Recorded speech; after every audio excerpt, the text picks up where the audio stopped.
Continuamos con nuestro foro ciudadano presidencial.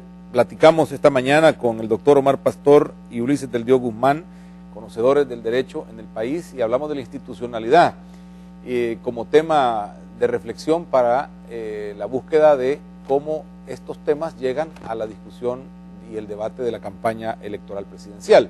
Tenemos en línea algunas personas de nuestra audiencia a los que les pedimos pues disculpas porque no podemos estirar mucho el tiempo y estos temas son importantísimos, pero abrimos el espacio como para que también se expresen con su opinión o pregunta. Vamos a aprovechar al máximo lo que resta de programa. Buenos días, escuchamos. No las tenemos listas todavía. O vamos a esperar, me dice producción. Bueno, ok, entonces vamos a la otra parte de lo que ustedes tienen de preguntas. Quiero agradecer algo. ¿Sí? Que nos has dicho que somos conocedores del derecho. Yo lo único que conozco es el derecho a la vida. Vaya, interesante como en los últimos meses, ¿verdad? La Sala de lo Constitucional ha tenido mucho protagonismo, ¿verdad? Dentro de todas las instituciones, ¿verdad? Y entonces la Sala de lo Constitucional como parte de un órgano tan importante como la Corte, ¿verdad? Entonces ahí hemos visto cómo han funcionado y sobre todo la ciudadanía tiene que ver ahí cómo es que las instituciones reaccionan y actúan ante el control que existe dentro de ellas, ¿verdad? Entonces ustedes cómo ven en este caso el papel de la Sala de lo Constitucional dentro de todo este juego, sobre todo si la Sala de lo Constitucional es la última instancia, ¿verdad?, que conoce y garantiza nuestros derechos. No hablemos de instancia. Sí, pero sobre todo que es la máxima, ¿verdad?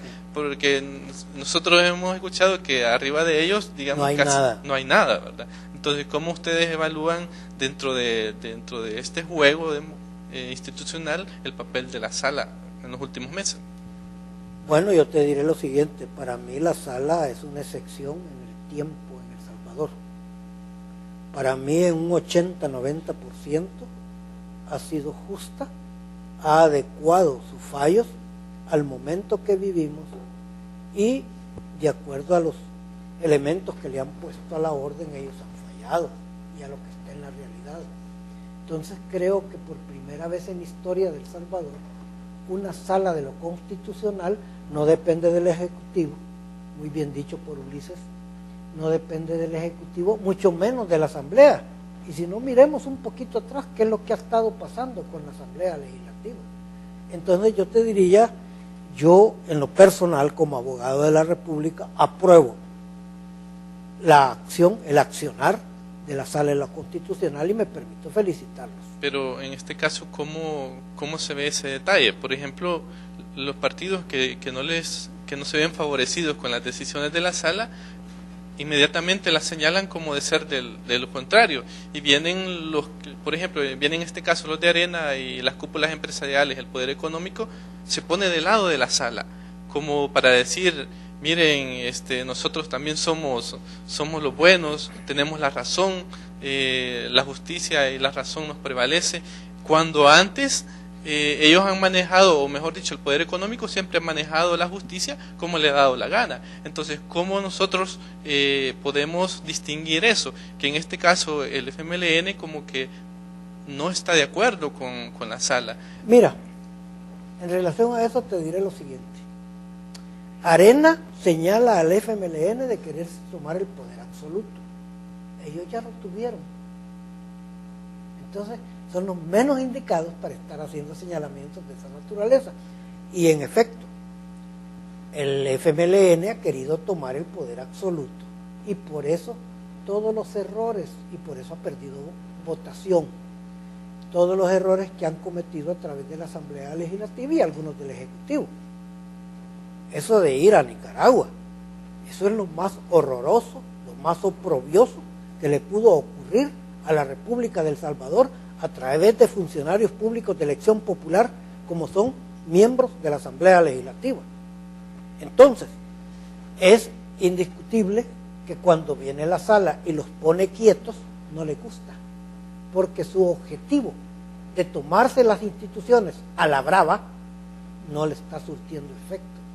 Yo les decía en un programa, y creo que contigo, que lo que ellos debieran hacer un poco inteligentemente es proponer una reforma de la Constitución en el sentido de que se permite el referéndum, el plebiscito, la iniciativa de ley y la revocatoria de mandato.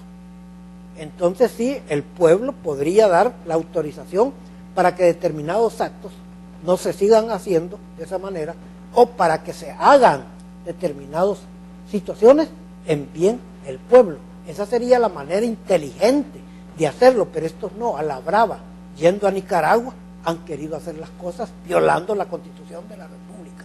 Ulises, bueno, luego vamos a las llamadas, que creo que ya están listas. Bueno, yo lo que creo es que el problema se ha dado con las pretensiones del Frente del apoderamiento de la institucionalidad del Estado, que lo tenemos en varios ejemplos, y en este caso en particular, apoderamiento de la Corte Suprema de Justicia. Ese punto en el que se presenta demanda y se pretende llevar un caso de jurisdicción interna hacia la Corte Centroamericana de Justicia, en realidad es un caso de traición a la patria. Insólito. Pero es un caso de traición a la patria porque se estaba cediendo la soberanía de una decisión interna que debe de quedarse aquí a nivel de la Sala de lo Constitucional, y se pretendía llevarlo a la Corte Centroamericana de Justicia, en realidad, porque no nos engañemos, allá en la Corte Centroamericana quien domina es Daniel Ortega. Daniel Ortega significa que iba a dar órdenes a la Corte Centroamericana, y la Corte Centroamericana, a partir de este precedente, es el que iba a controlar en última instancia las decisiones de soberanía de la jurisdicción nacional. Por eso es un acto realmente sumamente lesivo a los intereses de la soberanía patriótica. Desde ahí es que viene la confrontación del Frente con la Sala de lo Constitucional, y la Sala de lo Constitucional lo que está haciendo, bien o mal, en algunas decisiones estoy de acuerdo, en otras no, pero en todo caso lo que sí está haciendo, y hay que reconocerle, es impedir que un partido político en particular, sea el que sea, porque no solamente el Frente, sino que también frente a las pretensiones también de Arena, porque Arena no siempre estuvo de acuerdo en todas las decisiones de la Corte. Entonces lo que quiero decir es que frente a las pretensiones de los partidos de apoderamiento, de control, de dominación de la Corte Suprema de Justicia, ha sido un freno. Entonces por eso es que no les cae en gracia. Y naturalmente en esta situación en donde Arena es oposición, le conviene más a Arena tener a una Corte Suprema de Justicia que esté exenta de esas pretensiones, porque si el Frente hubiese logrado su propósito de controlar la Corte Suprema de Justicia, mire, cualquier decisión,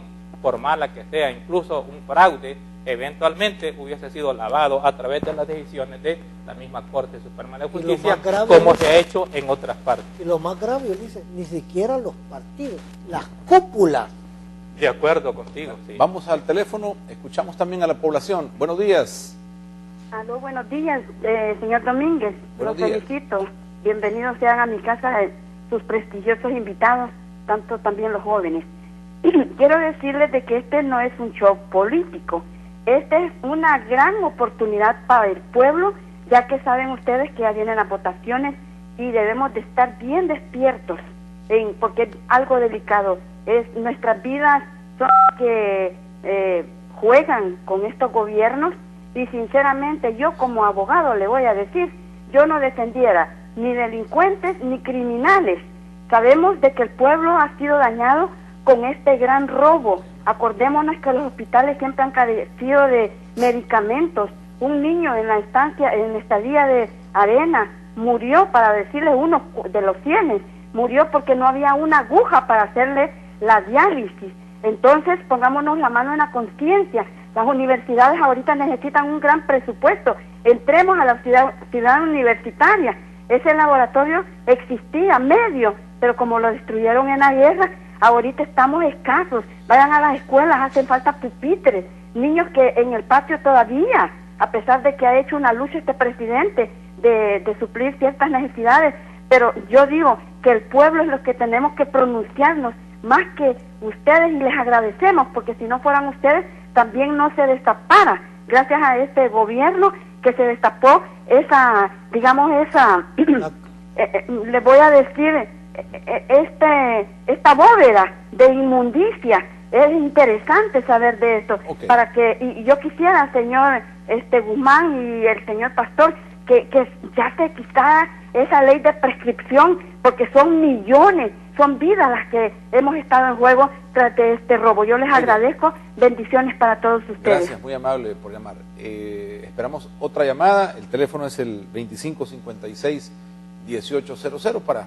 incluir también la opinión de la población que está siguiendo nuestro foro ciudadano presidencial de los viernes. ¿Se podrá pedir una no prescripción de los hechos de corrupción? Porque hay quienes dicen, al final, si está eternamente esa posibilidad, también es un chantaje político a cualquier funcionario en cualquier momento, y al final la institucionalidad tampoco funciona. Yo creo que en una reforma constitucional debe venir claro que todos aquellos que administren bienes del Estado, los delitos que cometan no serán prescritos jamás. Mire, yo lo que creo es que es necesario dos cosas. Uno, que la institucionalidad vaya funcionando materialmente de un modo más seguro, más eficaz. Porque si la institucionalidad funcionara, no necesitaríamos nosotros de preocuparnos por el problema de la prescripción, porque eventualmente y oportunamente, una vez que el funcionario público sale, inmediatamente la revisión, eso no tardaría más de 6 meses, 1 año o lo más, para determinar dónde podrían estar hallazgos y precisar si se inician o no se inician los tipos de procesos. No finiquitos express.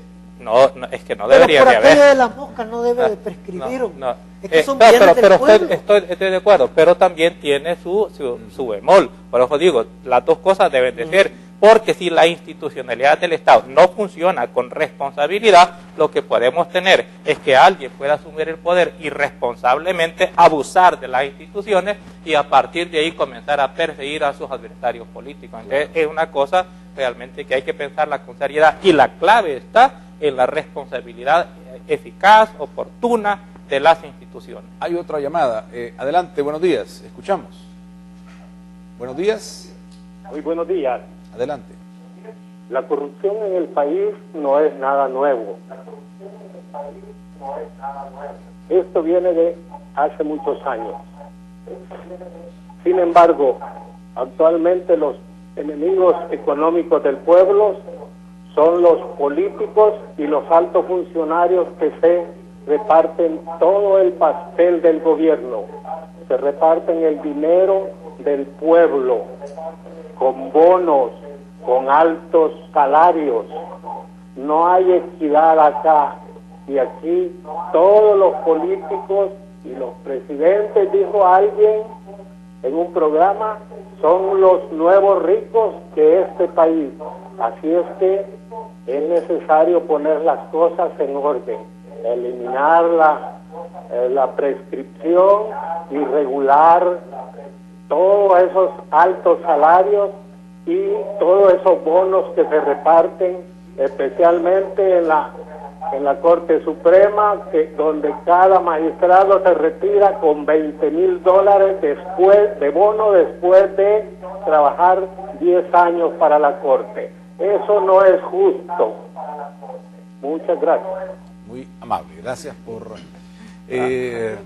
darnos su opinión también. No, mire, yo quisiera tal vez, porque alguna gente podría estar pensando que yo me he llevado 20,000. Mire, quiero decirle que cuando yo me retiré no llevé ni 5 centavos, quiero decirlo.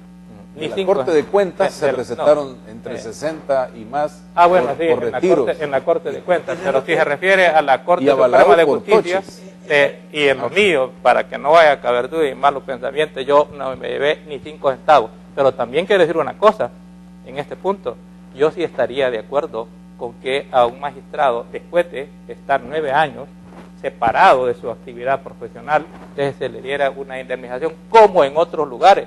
En Alemania misma le reconocen 2 años. ¿Por qué razón? Para que el funcionario se dedique completamente a eso y no tenga relaciones particulares. Y además le puedo decir una cosa, afortunadamente ahora estoy afuera y lo puedo decir con mayor propiedad. En realidad yo no creo que los salarios de los funcionarios públicos en el país sean altos.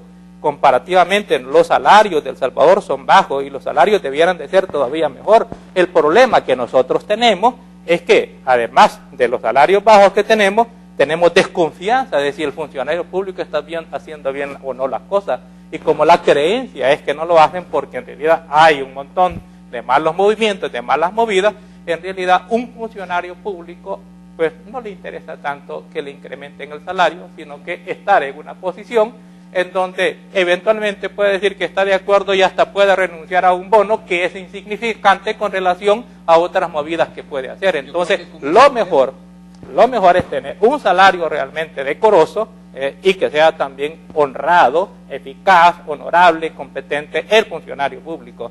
Yo siempre he sido partidario de eso y lo digo ahora con mayor propiedad que estoy afuera, porque no estoy abogando porque me incrementen a mí, sino porque se trate con dignidad al funcionario para que le exijamos mayor eficacia. Ese es otro mayor tema de la institucionalidad que poco se discute y que repercute bastante en el tema de los salarios, pagos. Que solo para dejarles la inquietud, porque ya terminamos. Para dejarles la inquietud, hasta este momento hemos hablado tanto de los finiquitos y hemos visto tanto ese tema que está a vísperas de la elección, pues dejándole la inquietud, finiquito a un o a dos o tres personas actualmente que siguen siendo funcionarios y que siguen administrando fondos públicos sin acabar su periodo. ¿Qué clase de finiquito se podría hacer? ¿Como los finiquitos con fines electorales? ¿O qué otro finiquito existe? Porque no, por lo menos yo no sabía que existía otro tipo de finiquito, máxime si todavía se está ejerciendo su periodo y todavía se están administrando fondos públicos. Eso nos da para otro programa completo, doctor. Sí, tiene en 30 segundos. La Constitución de la República dice finiquito de cuentas, no finiquito de expedientes o de sentencias. Por lo tanto, sí es inconstitucional esa situación. Lo que pasa es que los señores magistrados no leyeron que dice finiquito de cuentas. Y para terminar, gracias por la invitación y le quiero pedir a Garriz Safi que se presente a la Fiscalía a aclarar lo que Mario Pérez Benet dice de que se hizo el del ojo pacho cuando le tocó investigar determinadas cosas como fiscal general. Muchas gracias por habernos acompañado, Ulises, doctor Omar Pastor, a ustedes también por su amable sintonía. Jóvenes, gracias por haber estado con nosotros. Será en nuestro próximo foro ciudadano presidencial, se va a abordar el tema de la juventud, las necesidades de juventud para abonar en otra temática. Nos despedimos con el proverbio de cierre, Proverbios 11:18 nos dice, Proverbios 11:18, el salario del malvado es engañoso, el que siembra el bien tiene su recompensa asegurada. Hasta pronto.